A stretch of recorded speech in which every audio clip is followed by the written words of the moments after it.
जैसे ही उस आदमी के बेहोश होने की पुष्टि हुई, भाभी ने तुरंत उसे अंदर ले जाने की कोशिश। मृत शरीर को लगा कि शायद वह बच गई है, लेकिन उसे पता नहीं था कि वह पूरी तरह एक चाल में फंस चुकी है। थोड़ी ही देर में एक फोटो सामने आई जिसने इस बात का खुलासा किया कि वह महिला दरअसल उसी की भाभी थी। जब वह मृत शरीर भीतर था, तभी फोन की घंटी बजी। कॉल भाभी की ही थी। वह चाहती थी कि वह फोटो किसी भी हालत में अखबार में न छपे। अब मृत शरीर के पास कोई रास्ता नहीं बचा। उसे भाभी की शर्तें माननी पड़ी और उसने खुद जाकर 2 ताकतवर लोगों को बुलाया। सच्चाई यह थी कि कुछ साल पहले वही भाभी दू चेंगशिन हुआ करती थी, एक ऐसा आदमी जो भारी कर्ज में डूबा था और राजनीतिक दबाव में जी रहा था। खुद को बचाने के लिए उसने अपनी बेटी को कुर्बान कर दिया और उस औरत भाभी की अस्मिता छीन ली। यह सब उसने अपने हाथों से किया था। भाभी गुस्से से भरी हुई थी। वह उसके पास गई और उसे चूमने की कोशिश की, लेकिन उसी वक्त गैंग का काला सरगना भाई कियांग आ गया। शायद भाई कियांग भी एक ही दर्द से गुजर रहा था, इसलिए उसे भाभी के लिए सहानुभूति हुई। जल्द ही उसकी देखभाल में भाभी ने उससे शादी कर ली और भाभी बन गई। लेकिन जिसने उसके साथ वो जुल्म किया था, उसे वह कैसे माफ कर सकती थी? गुनहगारों को जेल भिजवा दिया। फिर जेल से खबर आई कि दोनों की हत्या कर दी गई है, लेकिन यह तो बस शुरुआत थी। कुछ दिनों बाद एक और गैंग सदस्य की लाश अखबार में छपी। वह एक महिला। भाई कियांग परेशान हो गया, लेकिन भाभी को कोई फर्क नहीं पड़ा। उसने बस इतना कहा, तुम आराम करो। वह खुद गैंग की कमान संभालने निकल गई। पिछली बार उसने एक बड़े गैंग को नाराज कर दिया था और तब से उसके खिलाफ माहौल बन चुका था, लेकिन अब भाभी को अपने हाथ मजबूत करने का मौका मिल गया। उसने भाई को साइड कर दिया और बाकी सभी खुश होकर उसकी अधीनता में आ गए। अब भाभी के अंदर बदले की ज्वाला और भी भड़क चुकी थी। वह एक एक करके पुराने लोगों को मरवाने लगी। इस तरह वह पूरे गैंग पर काबिज हो गई। लेकिन तभी भाई कियांग तबीयत बिगड़ने लगी। मरने से पहले वह कब्र तक गया और भाभी से एक आखिरी बात कही, तुम्हारा देवर एक खुफिया पुलिस एजेंट है। यह सुनकर भाभी की नफरत और बढ़ गई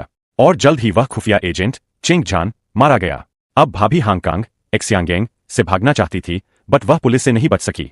पूरी घटना का वीडियो शूट हो चुका था। भाभी ने भागने की कोशिश की, लेकिन पकड़ी गई और फिर उसने अपने सारे गुनाह कबूल कर लिए। कहानी यही खत्म होती है।